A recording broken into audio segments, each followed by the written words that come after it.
direct taxes.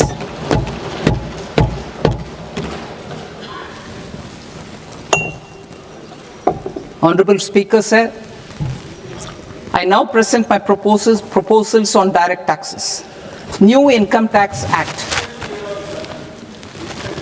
In July 2024, I announced a comprehensive review of the Income Tax Act 1961. This was completed in a record time, and the Income Tax Act 2025 will come into effect from 1st April 2026. The simplified income tax rules and forms will be notified shortly, giving adequate time to taxpayers to acquaint themselves with its requirements.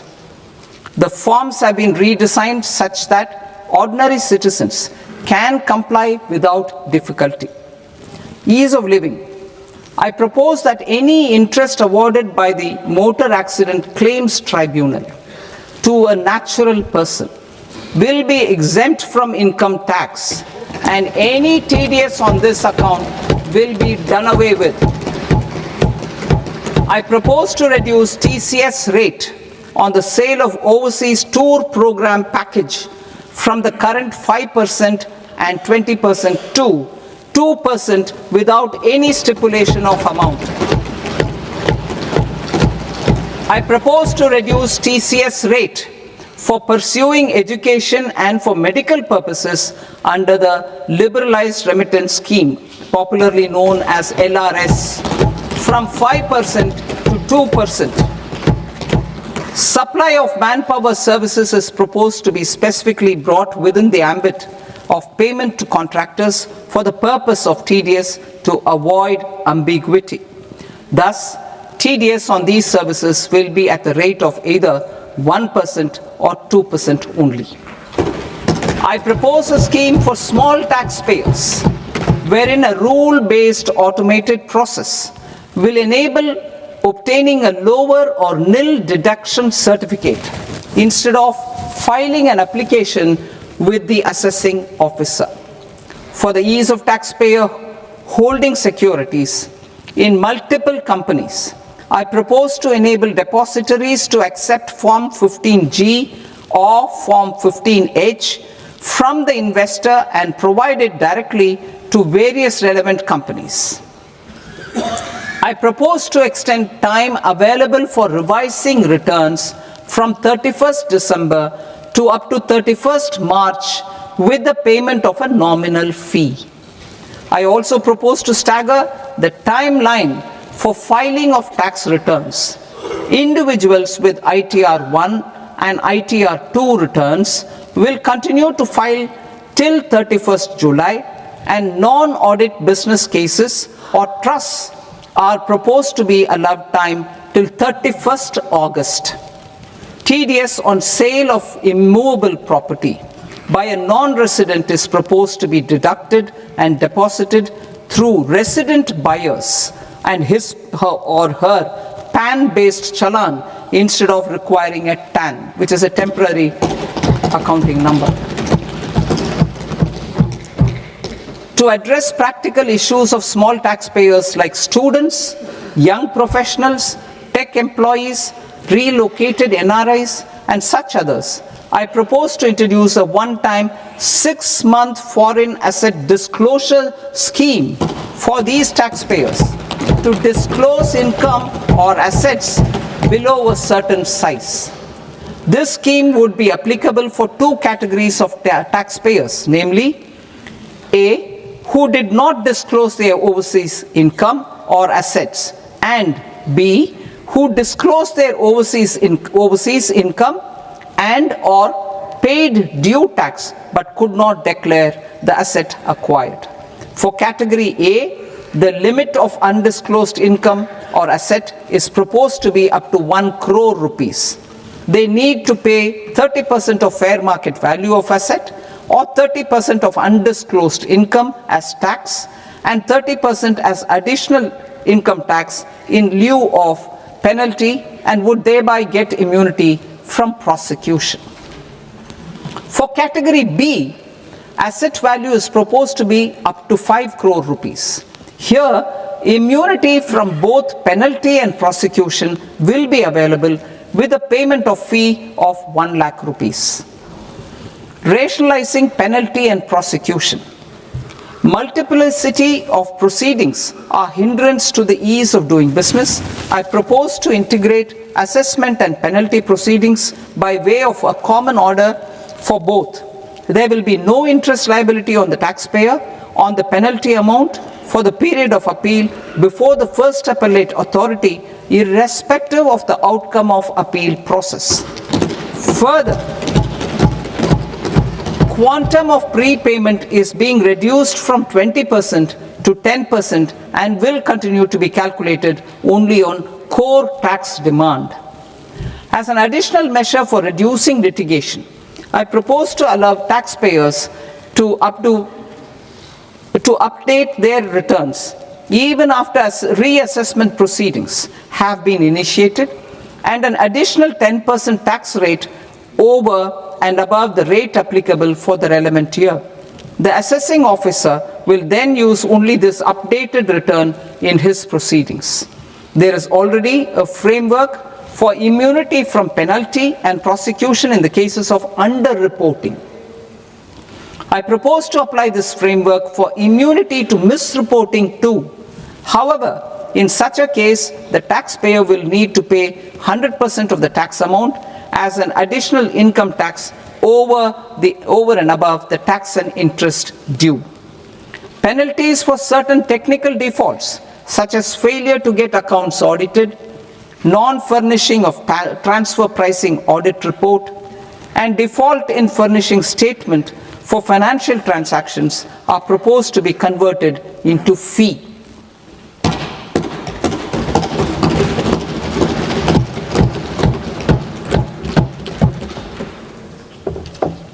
I propose to rationalize prosecution framework under Income Tax Act while maintaining a careful balance for deterrence in some serious offense.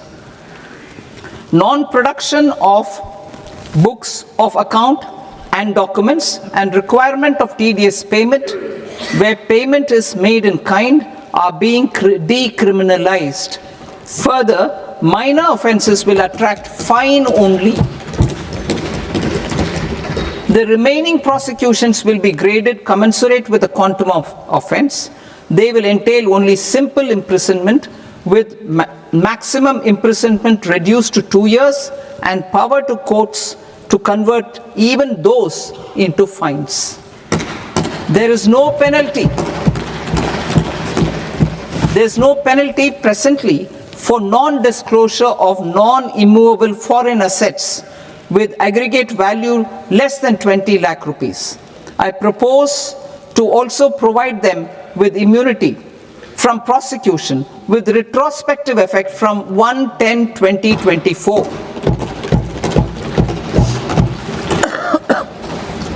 Cooperatives. Deduction is already allowed to a primary cooperative society engaged in supplying milk, oilseeds, fruits or vegetables raised or grown by its members. I propose to extend this deduction to also include supply of cattle feed and cotton seed produced by its members. I propose to allow inter-cooperative society dividend income as deduction under the new tax regime to the extent it is further distributed to its members. I further propose to allow exemption for a period of 3 years to dividend income received by a notified national cooperative federation on their investments made in companies up to 31/1/2026. This exemption would be allowed only for dividends further distributed to its member cooperatives. Supporting IT sector as India's growth engine. India is a global leader in software development services, IT-enabled services, knowledge process outsourcing services, and contract R&D services relating to software development. These businesses and their segments are quite interconnected with each other. All these services are proposed to be clubbed under a single category of information technology services with a common safe harbor margin of 15.5% applicable to all. The threshold for availing safe harbor for IT services is being enhanced substantially from 300 crore rupees to 2,000 crore rupees. Safe harbor for IT services shall be approved by an automated rule-driven process without any need for tax officer to examine and accept the application. Once applied by an IT services company, the same safe harbor can be continued for a period of 5 years at a stretch at its choice. For IT services companies who want to conclude advanced pricing agreement, APA, I propose to fast-track unilateral APA process for IT services and endeavor to conclude it within a period of 2 years. The period of 2 years can be extended by a further period of 6 months on taxpayers' request. I propose to extend the facility of modified returns available to the entity entering APA to its associated entities also. Attracting global business and investment. Recognizing the need to enable critical infrastructure and boost investment in data centers, I propose to provide tax holiday till 2047 to any foreign company that provides cloud services to customers globally by using data center services from India. It will, however, need to provide services to Indian customers through an Indian reseller entity. I also propose to provide a safe harbor of 15% on cost in case the company providing data center services from India is a related entity. To harness the efficiency of just-in-time logistics for electronic manufacturing, I propose to provide safe harbor to non-residents for component warehousing in a bonded warehouse at a profit margin of 2% of the invoice value. The resultant tax of about 0.7% will be much lower than in competing jurisdictions. To provide fillip to toll manufacturing in India, I propose to provide exemption from income tax for 5 years to any non-resident who provides capital goods, equipment, or tooling to any toll manufacturer in a bonded zone. To encourage vast pool of global talent to work in India for a longer period of time, I propose to provide exemption to global, non-India sourced income of a non-resident expert for a stay period of 5 years under notified schemes. I propose to provide exemption from minimum alternate tax, the MAT, to all non-residents who pay tax on presumptive basis. Tax administration. I propose to constitute a joint committee of Ministry of Corporate Affairs and Central Board of Direct Taxes for incorporating the requirements of income computation and disclosure standards, the ICDS, in the Indian Accounting Standards Ind AS itself. Separate accounting requirement based on ICDS will be done away with from the tax year 27-28. To support Prime Minister Modi's vision of homegrown accounting and advisory firms to become global leaders, I propose to rationalize the definition of accountant for the purposes of safe harbor rules. Other tax proposals. Change in taxation of buyback was brought in to address the improper use of buyback route by promoters. In the interest of minority shareholders, I propose to tax buyback for all types of shareholders as capital gains. However, to disincentivize misuse of tax arbitrage, promoters will pay an additional buyback tax. This will make effective tax 22% for corporate promoters. For non-corporate promoters, the effective tax will be 30%. TCS rate for sellers of specific goods, namely alcoholic liquor, scrap, and minerals, will be rationalized to 2%, and that on tendu leaves will be reduced from 5% to 2%.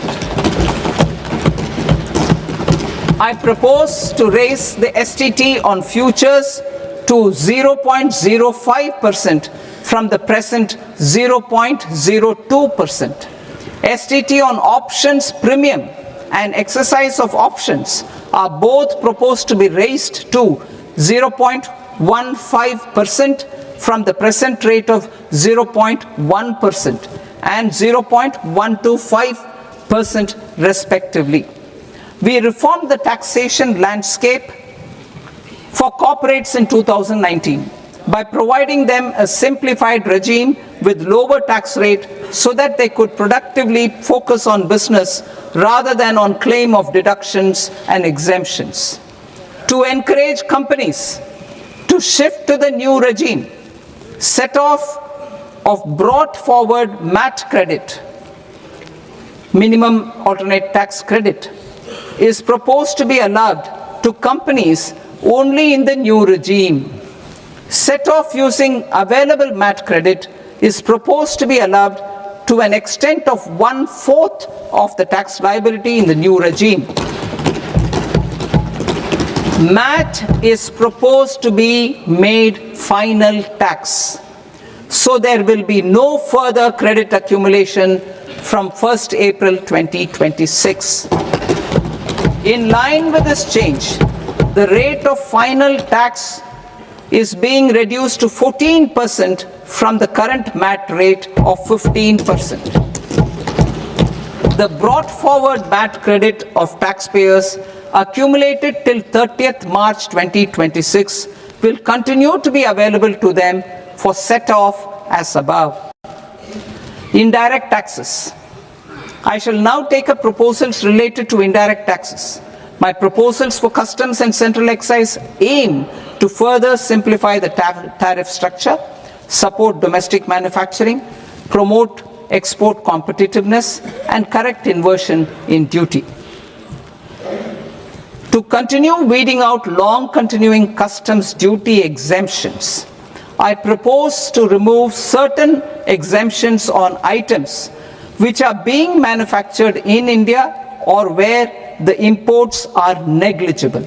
Similarly, to further simplify the process of ascertaining the rate of duty applicable on a particular item, I propose to incorporate certain effective rates in various customs notifications to the tariff schedule itself.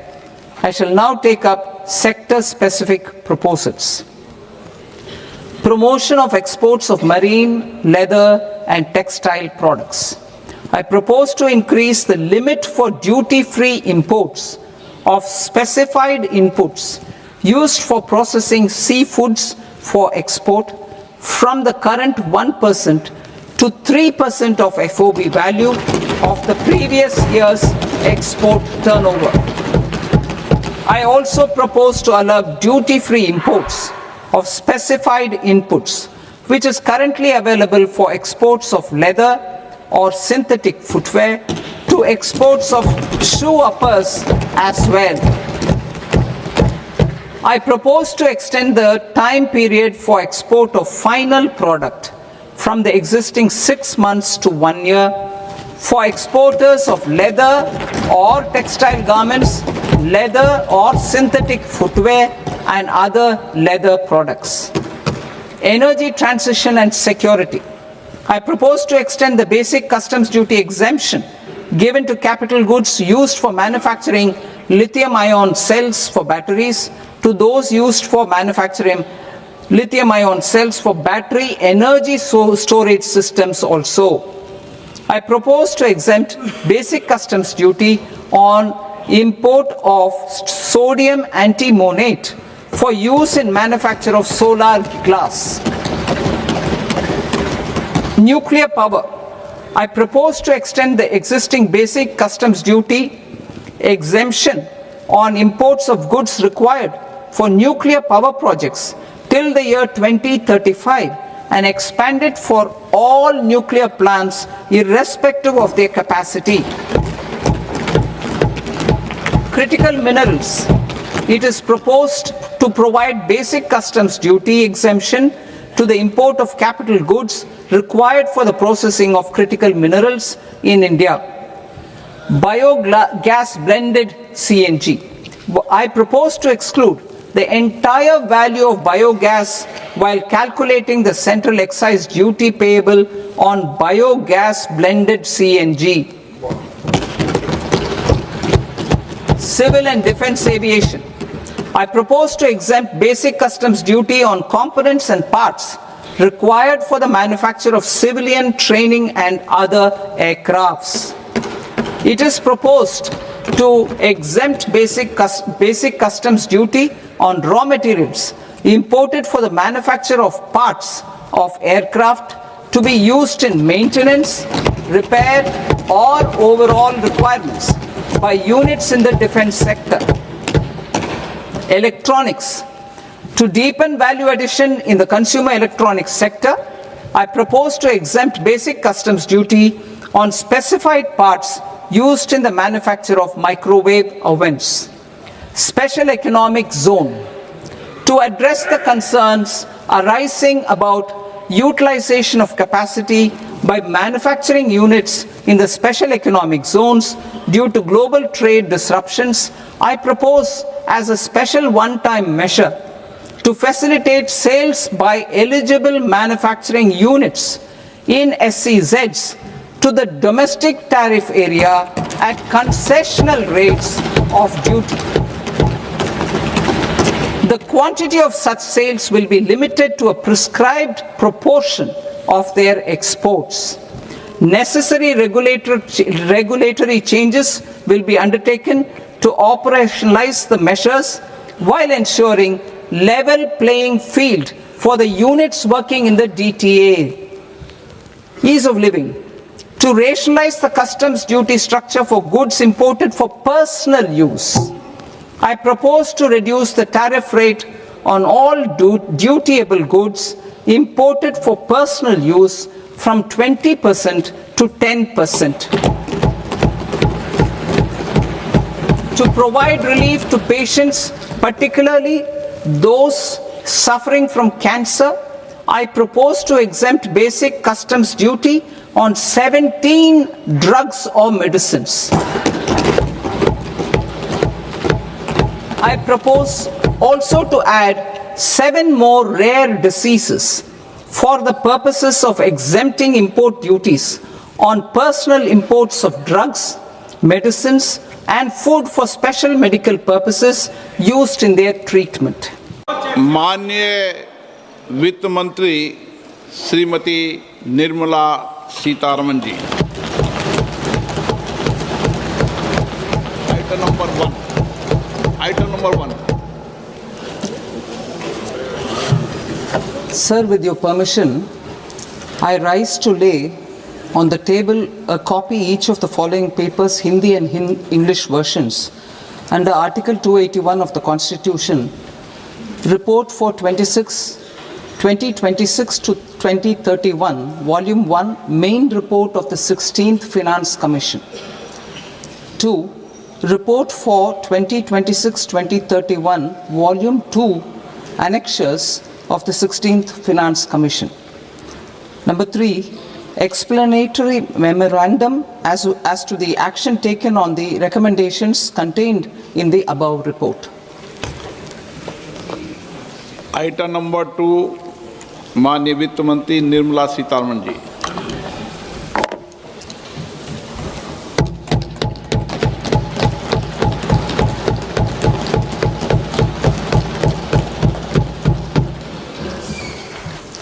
Honorable Speaker, sir, on the sacred occasion of Magh Purnima and the birth anniversary of Guru Ravidas, I present the budget for the year 2026-2027. Since we assumed office 12 years ago, India's economic trajectory has been marked by stability, fiscal discipline, sustained growth, and moderate inflation. This is the result of conscious choices we have made, even in times heightened uncertainty and disruption.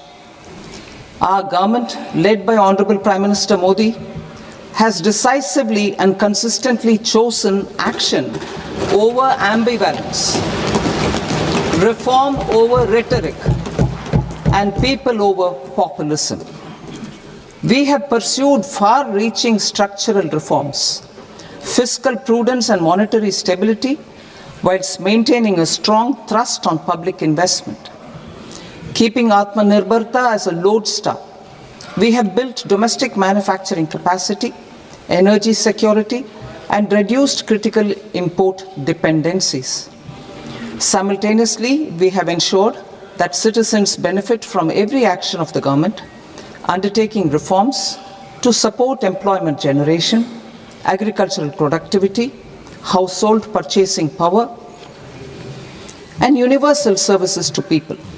These measures have delivered a high growth rate of around 7% and helped us make substantial strides in poverty reduction and improvement in the lives of our people. Today, we face an external environment in which trade and multilateralism are imperiled and access to resources and supply chains are disrupted. New technologies are transforming production systems while sharply increasing demands on water, energy, and critical minerals. India will continue to take confident steps towards Vikasit Bharat, balancing ambition with inclusion. As a growing economy with expanding trade and capital needs, India must also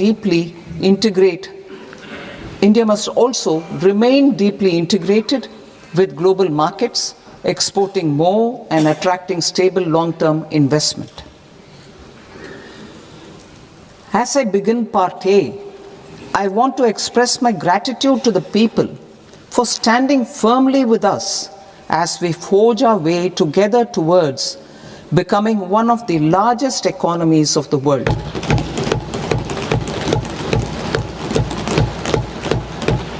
Our aim is to transform aspiration into achievement and potential into performance as we ensure that the dividends of growth reach every farmer, the scheduled caste, the scheduled tribes, the nomads, the youth, the poor, and the women.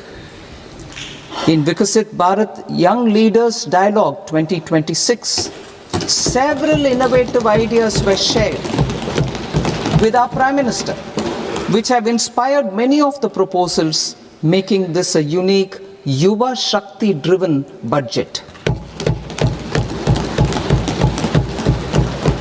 Our government's sankalp is to focus on our poor, underprivileged, and the disadvantaged. To deliver on this sankalp, and given that this is the first budget prepared in Kartavya Bhavan, we are inspired by three Kartavya. Our first Kartavya is to accelerate and sustain economic growth by enhancing productivity and competitiveness and building resilience to volatile global dynamics.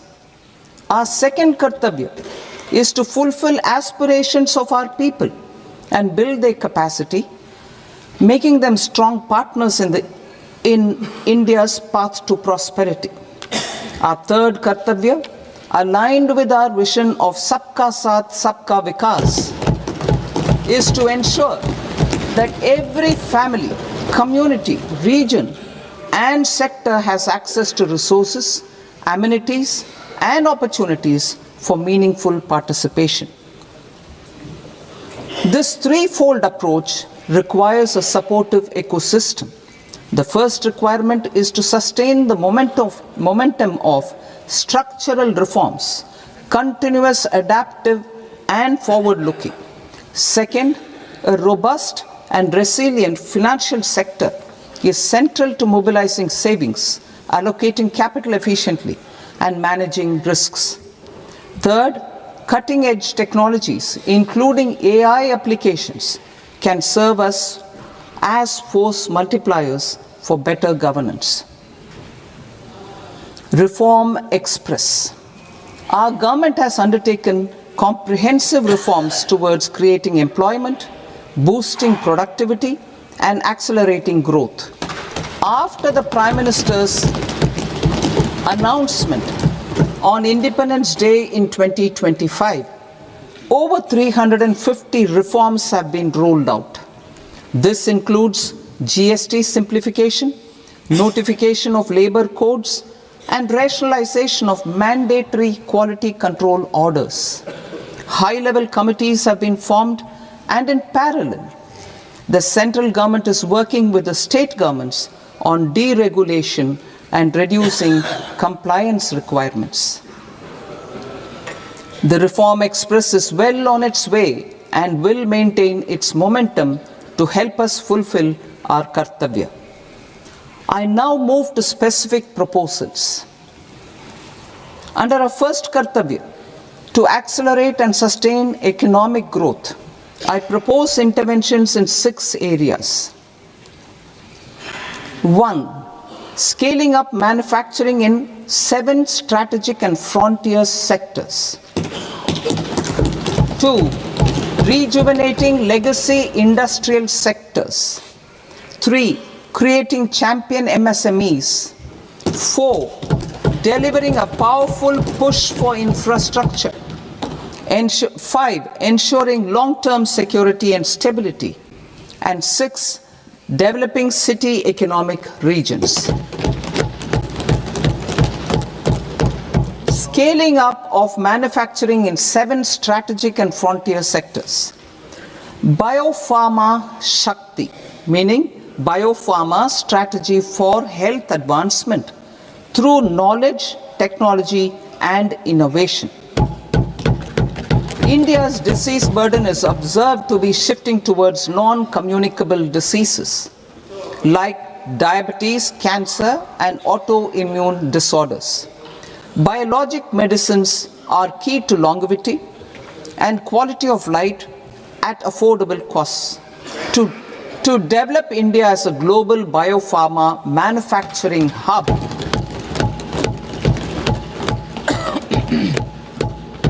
I propose the Biopharma Shakti with an outlay of 10,000 crores over the next 5 years. This will build the ecosystem for domestic production of biologics and biosimilars. The strategy will include a biopharma-focused network with 3 new national institutes of pharmaceutical education and research, popularly known as NIPERs, and upgrading 7 existing ones. It will also create a network of 1,000 accredited India clinical trials sites.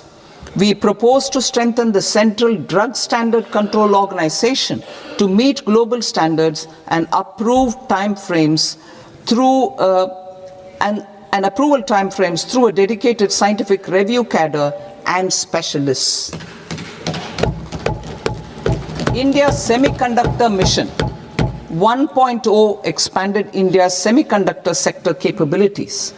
Building on this, we will launch ISM 2.0 to produce equipment and materials, design full-stack Indian IP, and fortify supply chains. We will also focus on industry-led research and training centers to develop technology and skilled workforce.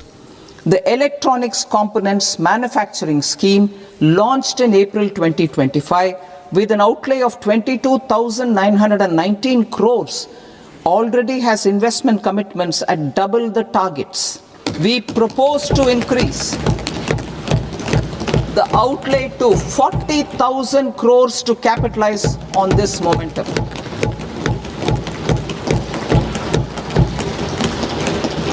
A scheme for rare earth permanent magnets was launched in 2025 November. We now propose to support the mineral-rich states of Odisha, Kerala, Andhra Pradesh, and Tamil Nadu to establish dedicated rare earth corridors to promote mining, processing, research, and manufacturing. To enhance domestic chemical production and reduce import dependency, we will launch a scheme to support states in establishing 3 dedicated chemical parks through challenge route on a cluster-based plug-and-play model. Strong capital goods.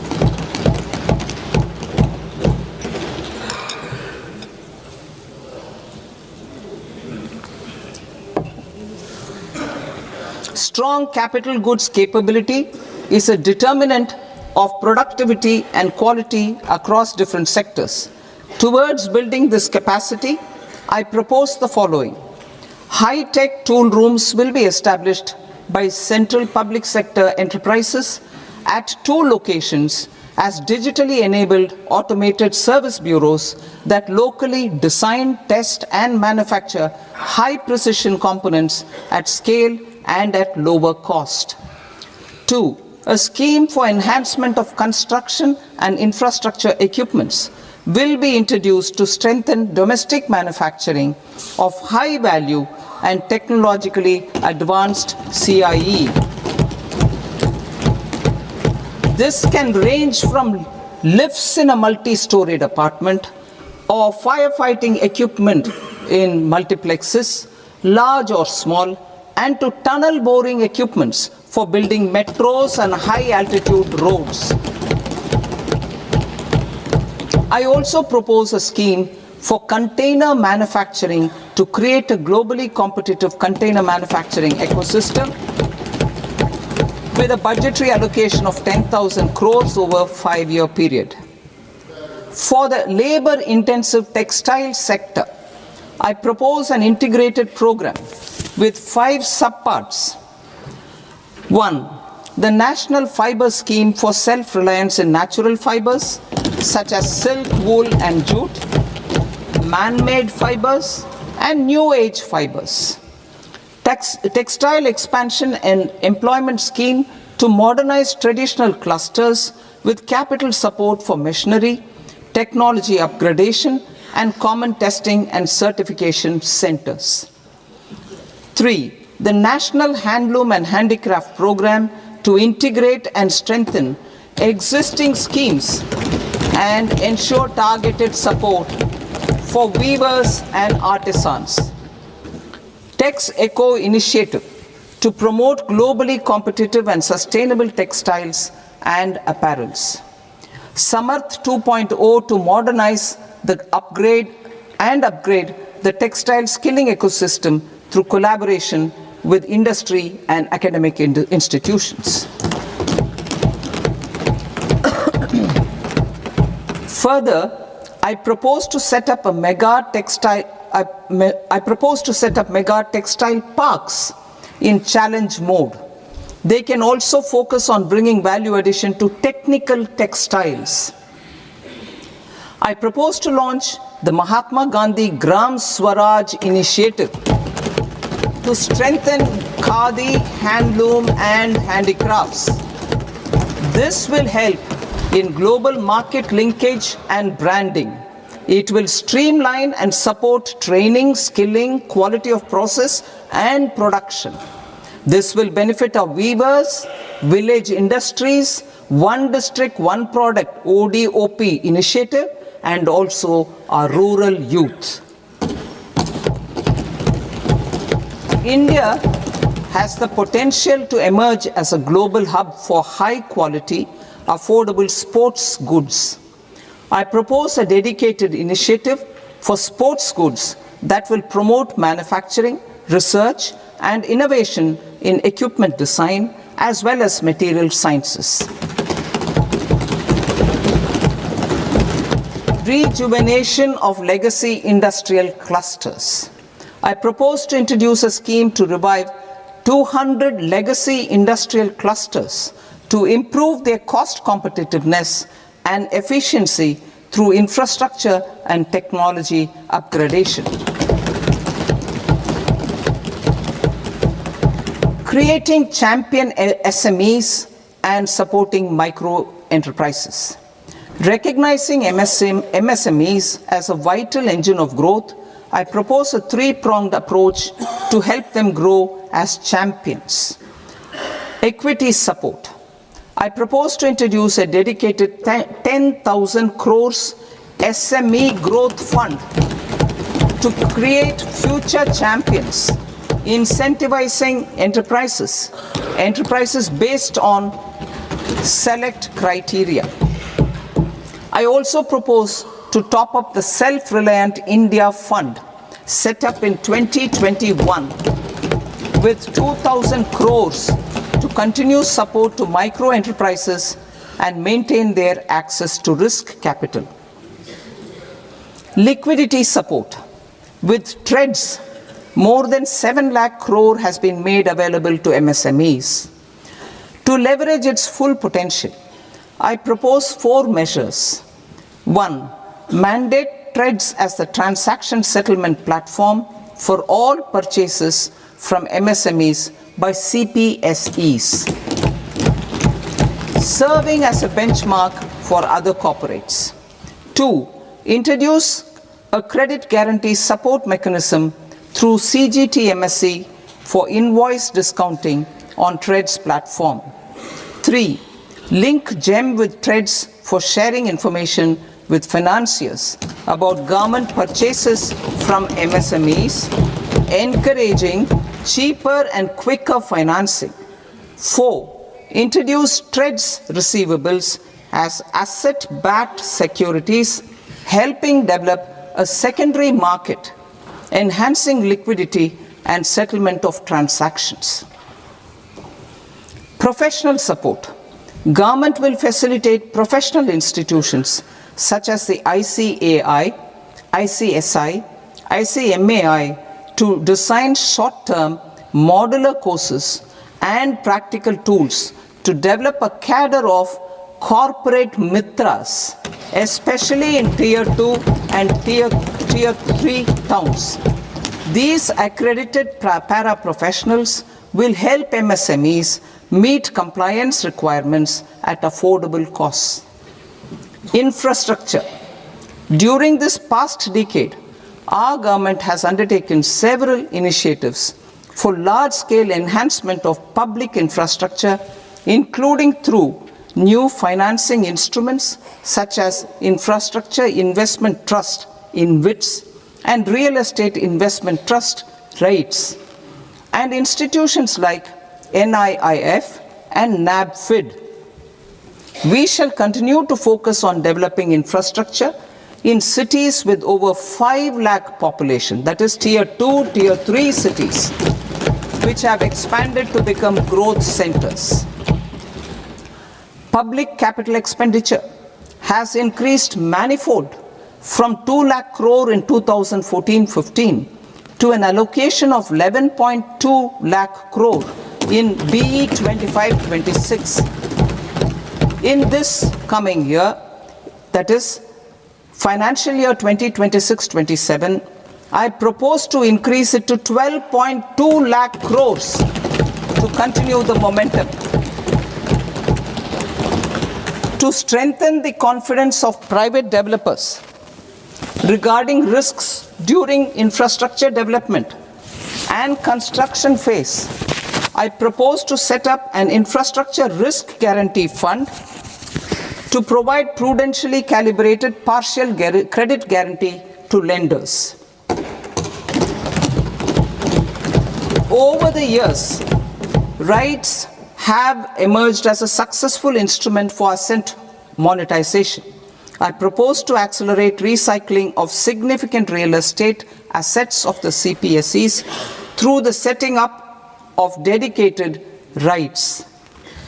To promote environmentally sustainable movement of cargo, I propose to 1. Establish new dedicated freight corridors connecting Dankuni in the east to Surat in the west. Operationalize 20 new national waterways over the next 5 years, starting with National Waterways 5 in Orissa to connect mineral-rich areas of Talcher and Angul and industrial centers like Kalinga Nagar to the ports of Paradeep and Dhamra. Training institutes will be set up as regional centers of excellence for development of required manpower for these waterways. This will benefit youth in the entire stretch of the waterways to train and acquire skills. Further, a ship repair ecosystem catering to inland waterways will also be set up at Varanasi and Patna. And C, launch a coastal cargo promotion scheme for incentivizing a modal shift from rail to road to increase the share of inland waterways and coastal shipping from 6% to 12% by 2047. To enhance last mile and remote connectivity and promote tourism, I propose to give incentives to indigenize manufacturing of seaplanes. A seaplane VGF scheme will be also introduced to provide support for operations. Carbon capture, utilization and storage. Aligning with the roadmap launched in December 2025, the carbon capture, utilization and storage technologies at scale will achieve higher readiness and in end-use application across 5 industrial sectors, including power, steel, cement, refineries, and chemicals. An outlay of 20,000 crore is proposed over the next 5 years for this purpose. City economic regions. Cities are India's engines of growth, innovation, and opportunities. We shall now focus on Tier 2, Tier 3 cities, and even temple towns, which need modern infrastructure and basic amenities. This budget aims to further amplify the potential of cities to deliver the economic power of agglomerations by mapping city economic regions based on their specific growth drivers.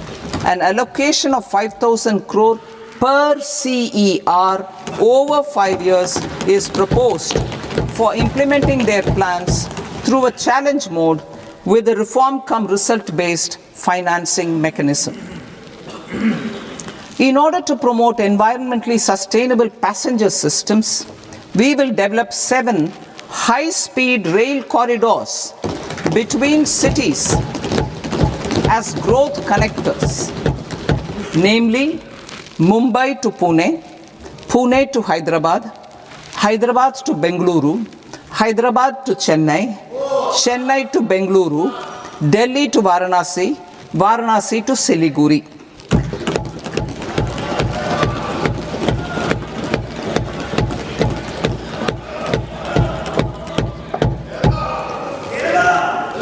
Financial sector.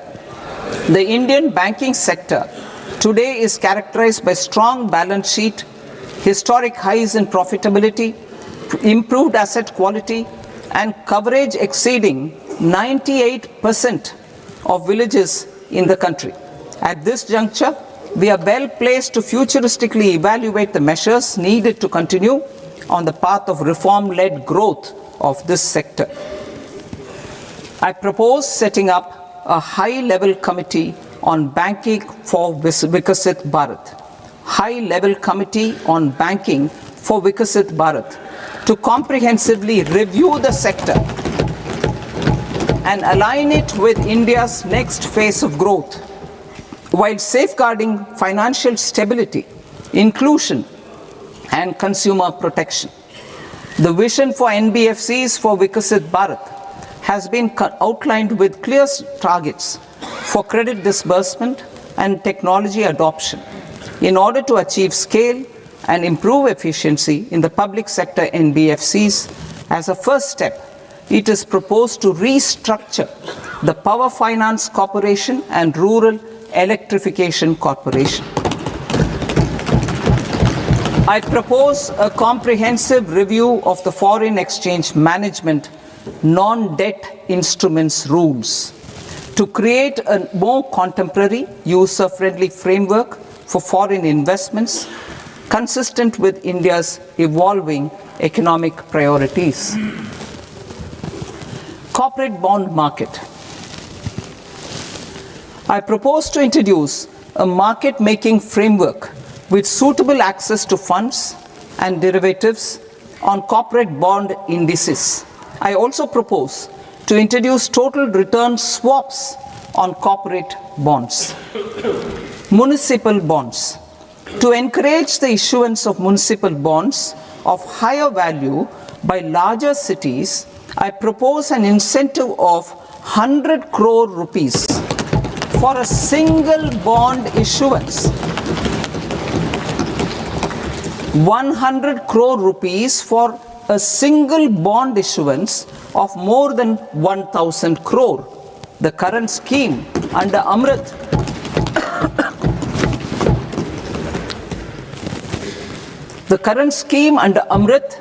which incentivizes issuances up to 200 crores only, will also continue to support smaller and medium towns. That will also continue to support the smaller and medium towns. Ease of doing business. Individual persons resident outside India, PROI, will be permitted to invest in equity instruments of listed Indian companies through the portfolio investment scheme. It is also proposed to increase the investment limit for an individual PROI under the scheme from 5% to 10%, with an overall investment limit for all individual PROIs to 24% from the current 10%. Emerging technologies including AI. 21st century is technology driven. Adoption of technology is for the benefit of all people.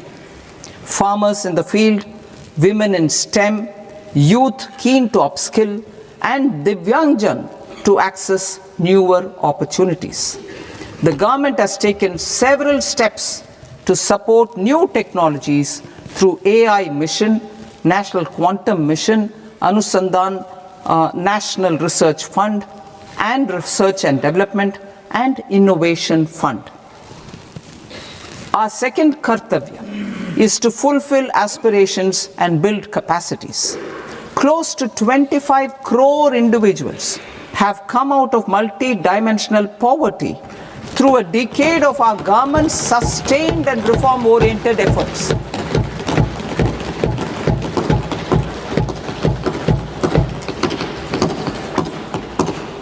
Our government has therefore decided to place a renewed emphasis on the service sector to provide a pathway to fulfilling aspirations of a youthful India with the following measures.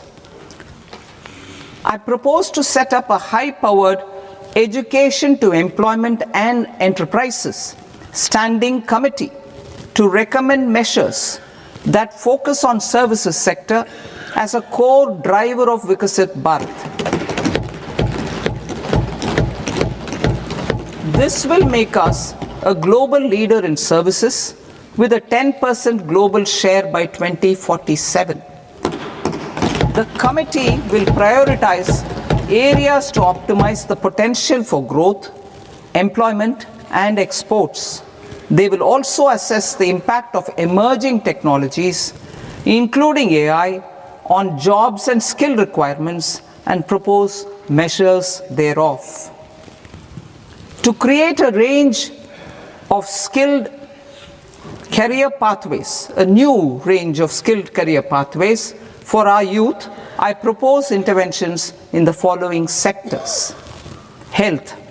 Existing institutions for allied health professionals will be upgraded and new AHP institutions established in private and government sectors. This will cover 10 selected disciplines, including optometry, radiology, anesthesia, OT technology, applied psychology and behavioral health, and add 1 lakh AHPs over the next 5 years. A strong care system covering geriatric and allied care services will be built. A variety of NSQF-aligned programs will be developed to train multi-skilled caregivers, combining core care and allied skills such as wellness, yoga, and operation of medical assistive devices. In the coming year, 1.5 lakh caregivers will be trained.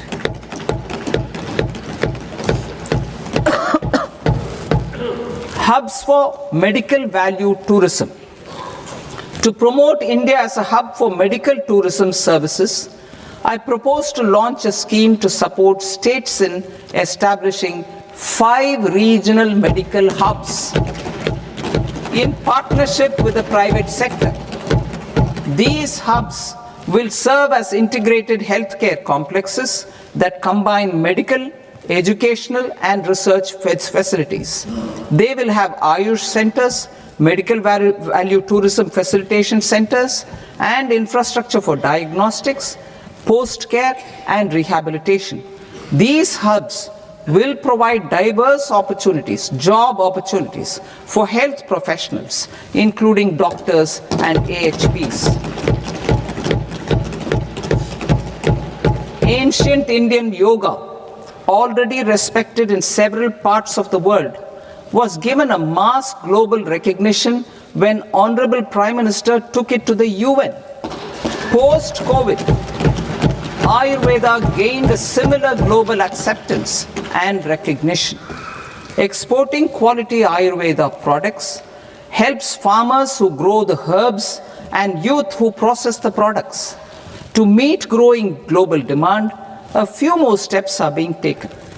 I propose to 1. Set up 3 new All India Institutes of Ayurveda. 2. Upgrade Ayush pharmacies and drug testing labs for higher standards of certification ecosystem and make available more skilled personnel. 3.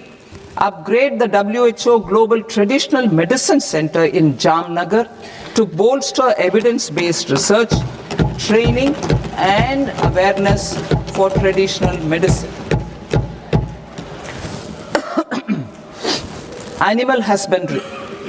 Livestock contributes to close to 16% of farm income, including of poor and marginal households. To scale up availability of veterinary professionals by more than 20,000, I propose to roll out a loan-linked capital subsidy support scheme for establishment of veterinary and para-veterinary colleges, veterinary hospitals, diagnostic laboratories, and breeding facilities in private sector. Collaboration between Indian and foreign institutions will also be facilitated. Orange economy. India's animation, visual effects, gaming and comics sector, ABGC sector, is a growing industry projected to require 2 million professionals by 2030. I propose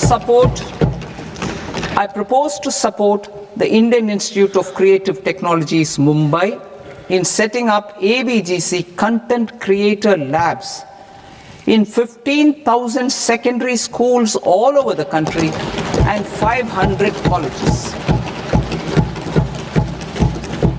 The Indian design industry is expanding rapidly, and yet there is a shortage of Indian designers.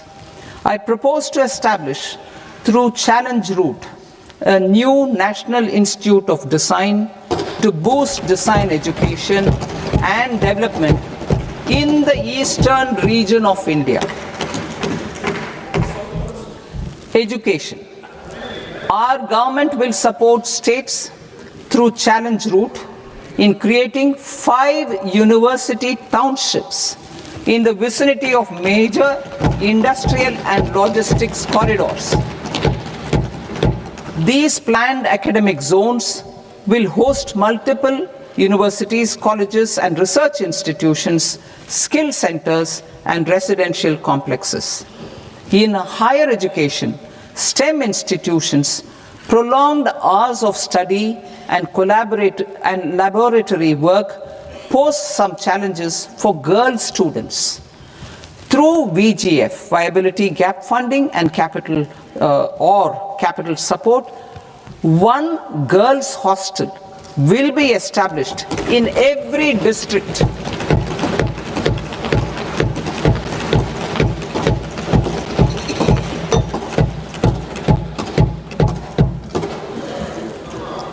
To promote astrophysics and astronomy via immersive experiences. 4 telescope infrastructure facilities will be set up or upgraded.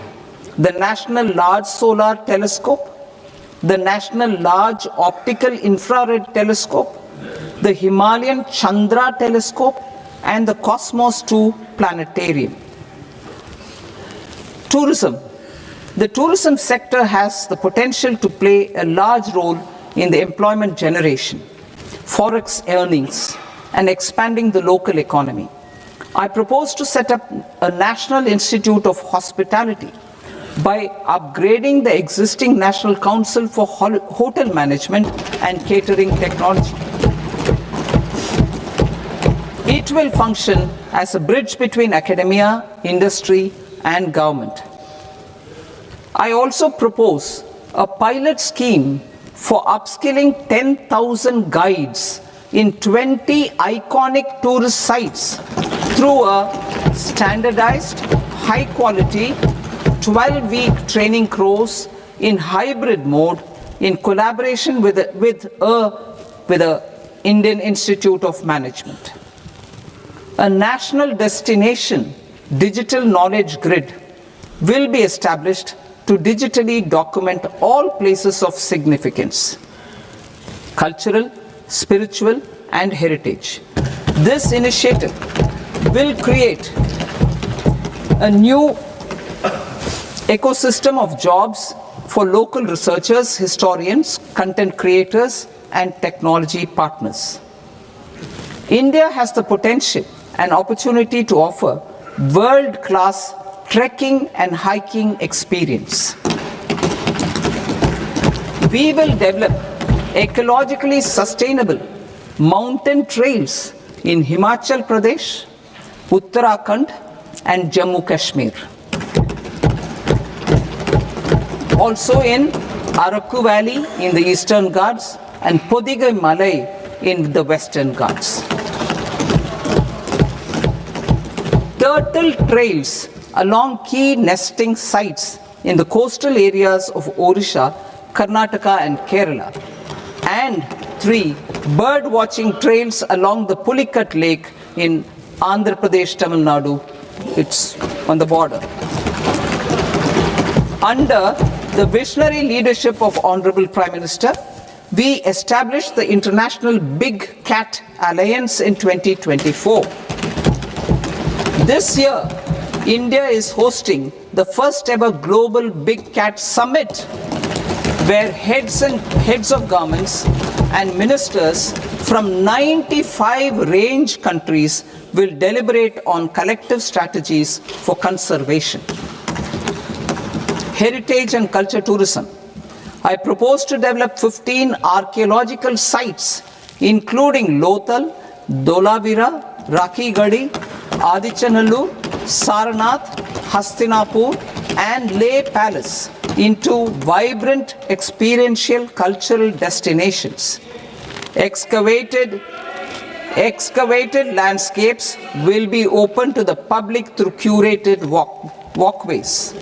Immersive storytelling skills and technologies will be introduced to help conservation labs, interpretation centers, and guides. The sports sector provides multiple means of employment, skilling, and job opportunities. Taking forward the systematic nurturing of sports talent which is set in motion through the Khelo India program earlier, I propose to launch a Khelo India mission to transform the sports sector over the next decade. The mission will facilitate an integrated talent development pathway supported by training centers, which are foundational, intermediate, and elite levels. B, systematic development of coaches and support staff. C, integration of sports science and technology. D, competitions and leagues to promote sports culture and provide platforms. And E, development of sports infrastructure for training and competition. Our third Kartavya aligns with our vision of Sabka Saath, Sabka Vikas towards Vikasit Bharat. This requires targeted efforts for 1. Increasing farmer incomes through productivity enhancement and entrepreneurship, with special attention to small and marginal farmers. B. Empowering Divyangjan through access to livelihood opportunities, training, and high-quality assistive devices. C. Empowering the vulnerable to access mental health and trauma care. D. Focus on the Purvodaya states and the Northeast region to accelerate development and employment opportunities. Fisheries. We will undertake initiatives for integrated development of 500 reservoirs and Amrit Sarovars. 2. Strengthen the fisheries value chain in coastal areas and enable market linkages involving startups and women-led groups together with fish farmer producer organizations. Animal husbandry. To provide quality employment opportunities in rural and peri-urban areas, we will support the animal husbandry sector in entrepreneurship development through a credit-linked subsidy program, B, scaling up and modernization of livestock enterprises, C, enhanced creation of livestock, dairy, and poultry, enhanced creation of livestock, dairy, and poultry-focused integrated value chains, and D, encourage creation of livestock farmer-producer organizations. High-value agriculture. To diversify farm outputs, increase productivity, enhance farmers' incomes, and create new employment opportunities, we will support high-value crops such as coconut, sandalwood, cocoa, cashew in the coastal areas, agar trees in northeast, and nuts such as almonds, walnuts, and pine nuts in our hilly regions. These, all of them, will be supported. India is the world's largest producer of coconuts. About 30 million people, including nearly 10 million farmers, depend on coconuts for their livelihood. To further enhance competitiveness in coconut production, I propose a coconut promotion scheme to increase production and enhance productivity through various interventions, including replacing and non-productive trees with new saplings or plants or varieties in major coconut growing states. A dedicated program is proposed for Indian cashew and cocoa to make India self-reliant in raw cashew and coconut production and processing, enhance export competitiveness, and transform Indian cashew and Indian cocoa into premium global brands by 2030. Sandalwood. Sandalwood is closely linked to India's social and cultural heritage. Our government will partner with state governments to promote focused cultivation and post-harvest processing to restore the glory of the Indian sandalwood ecosystem, to rejuvenate old, low-yielding orchards, and expand high-density cultivation of walnuts, almonds, and pine nuts. We will support a dedicated program to enhance farmer incomes and in bringing value addition by engaging youth. Bharat Vistar. that is, virtually integrated system to access agricultural resources. I propose to launch Bharat Vistar, a multilingual AI tool that shall integrate the AgriStack portals and the ICAR package on agricultural practices with AI systems. This will enhance farm productivity, enable better decisions for farmers, and reduce risk by providing customized advisory support. She Marts for rural women-led enterprises. Building on the success of Lakpati Didi program, I propose to help women take the next step from credit-linked livelihoods to being owners of enterprises. Self-help entrepreneur, She Marts will be set up as community-owned retail outlets within the cluster-level federations through enhanced and innovative financing instruments. Empowering Divyangjan. Divyangjan Kaushal Yojana. Information technology, AVGC sectors, hospitality and food and beverages sectors often offer task-oriented and process-driven roles which are suitable for Divyangjan. We will ensure dignified livelihood opportunities through industry-relevant and customized training specific to each Divyangjan group. Divyang Sahara Yojana. Timely access to high-quality assistive devices for all eligible Divyangjan is a fundamental need. I propose to 1. Support the Artificial Limbs Manufacturing Corporation of India, Alimco, to set up and to scale up production of assistive devices, invest in R&D and AI integration, strengthen PM Divyasha Kendras, and support setting up of assistive technology marts as modern retail style centers where Divyangjan and senior citizens can see, try and purchase assistive products.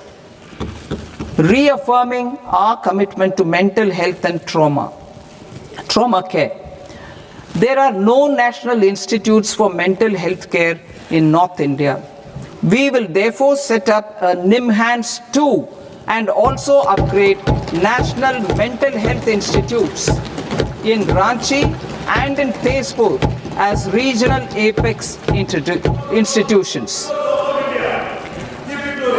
Emergencies expose families, particularly the poor and vulnerable, to unexpected expenditure. We will strengthen and increase these capacities by 50% in district hospitals by establishing emergency and trauma care centers. Focus on Purvodaya states and northeastern regions. Purvodaya.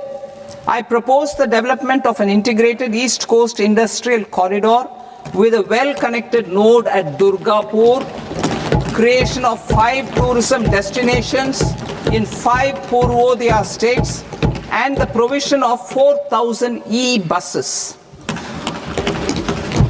Buddhist sites in northeastern region.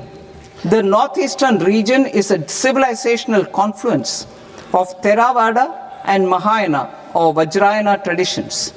I propose to launch a scheme for development of Buddhist circuits in Arunachal Pradesh, Sikkim, Assam, Manipur, Mizoram, and Tripura. The scheme will cover preservation of temples and monasteries, pilgrimage interpretation centers, connectivity, and pilgrim amenities. 16th Finance Commission. On 17th November 2025, the 16th Finance Commission submitted its report to the President. As mandated under Article 281 of the Constitution, the government is to lay the report along with the explanatory memorandum on the action taken report on the recommendations of the Commission in Parliament which, Sir, Honourable Speaker, you've allowed me to do at the commencement of this session. The government has accepted the recommendation of the Commission to retain the vertical share of devolution at 41%. As recommended by the Commission, I have provided 1.4 lakh crores of rupees to the states for the year 2026-2027 as Finance Commission grants. These include rural and urban local body and disaster management grants. Fiscal consolidation. Government has been delivering on our fiscal commitments consistently without compromising on social needs. To strive towards accepted standards of fiscal management in Budget 25-26, I had indicated that the central government would target reaching a debt to GDP ratio of 50 plus or minus 1% by 2030-31. In line with this, the debt to GDP ratio is estimated to be 55.6% of GDP in BE 26-27, compared to 56.1% of GDP in RE 25-26. A declining debt to GDP ratio will gradually free up resources for priority sector lending and expenditure by reducing the outgo on interest payments.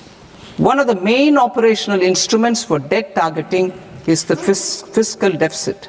I am happy to inform this august House that I fulfilled my commitment made in 2021-2022 to reduce fiscal deficit below 4.5% of GDP by 25-26. In RE 25-26, the fiscal deficit has been estimated at par with BE of 2025-26 at 4.4% of GDP. In line with the new fiscal prudence path of debt consolidation, the fiscal deficit in BE 26-27 is estimated to be 4.3% of the GDP.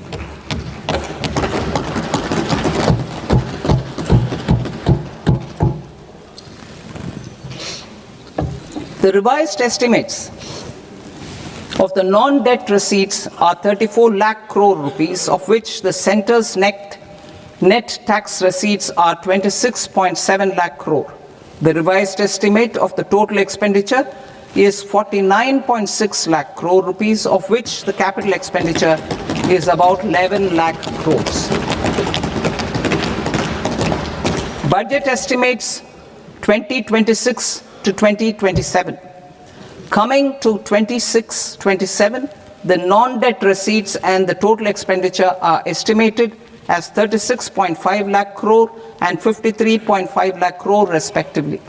The centre's net tax receipts are estimated at 28.7 lakh crore rupees. To finance the fiscal deficit, the net market borrowings from dated securities are estimated at 11.7 lakh crore rupees. The balance financing is expected to come from small savings and other sources. The gross market borrowings are estimated at 17.2 lakh crore rupees. I'll now move to Part B. Part B, direct taxes.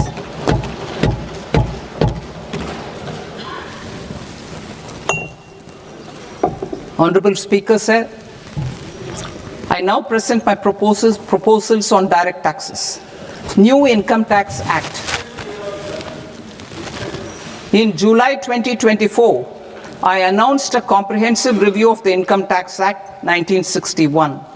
This was completed in a record time, and the Income Tax Act 2025 will come into effect from 1st April 2026.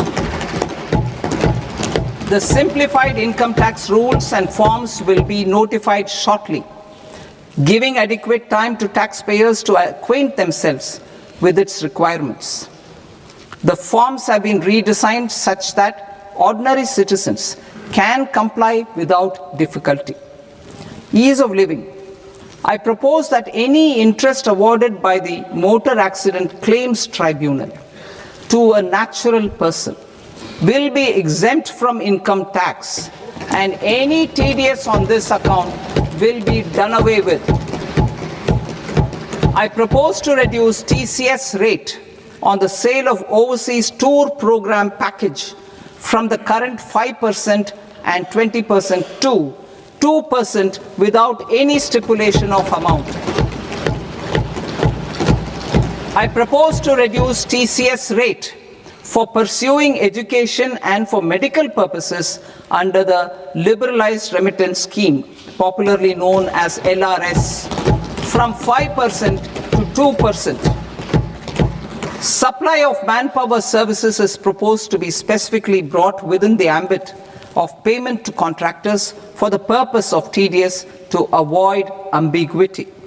Thus, TDS on these services will be at the rate of either 1% or 2% only.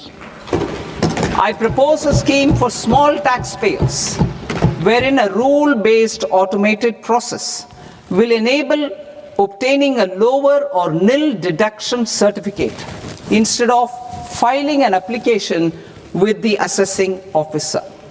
For the ease of taxpayer holding securities in multiple companies, I propose to enable depositories to accept Form 15G or Form 15H from the investor and provide it directly to various relevant companies. I propose to extend time available for revising returns from 31st December to up to 31st March with the payment of a nominal fee. I also propose to stagger the timeline for filing of tax returns. Individuals with ITR 1 and ITR 2 returns will continue to file till 31st July, and non-audit business cases or trusts are proposed to be allowed time till 31st August. TDS on sale of immovable property by a non-resident is proposed to be deducted and deposited through resident buyers and his or her PAN-based challan instead of requiring a TAN, which is a temporary accounting number. To address practical issues of small taxpayers like students, young professionals, tech employees, relocated NRIs, and such others, I propose to introduce a one-time 6-month foreign asset disclosure scheme for these taxpayers to disclose income or assets below a certain size. This scheme would be applicable for two categories of taxpayers, namely A, who did not disclose their overseas income or assets, and B, who disclosed their overseas income and paid due tax but could not declare the asset acquired. For category A, the limit of undisclosed income or asset is proposed to be up to 1 crore rupees. They need to pay 30% of fair market value of asset, or 30% of undisclosed income as tax, and 30% as additional income tax in lieu of penalty, and would thereby get immunity from prosecution. For category B, asset value is proposed to be up to 5 crore rupees. Here, immunity from both penalty and prosecution will be available with a payment of fee of 1 lakh rupees. Rationalizing penalty and prosecution. Multiplicity of proceedings are hindrance to the ease of doing business. I propose to integrate assessment and penalty proceedings by way of a common order for both. There will be no interest liability on the taxpayer on the penalty amount for the period of appeal before the first appellate authority, irrespective of the outcome of appeal process. Further, First supplementary, Shriman Anil Kumar.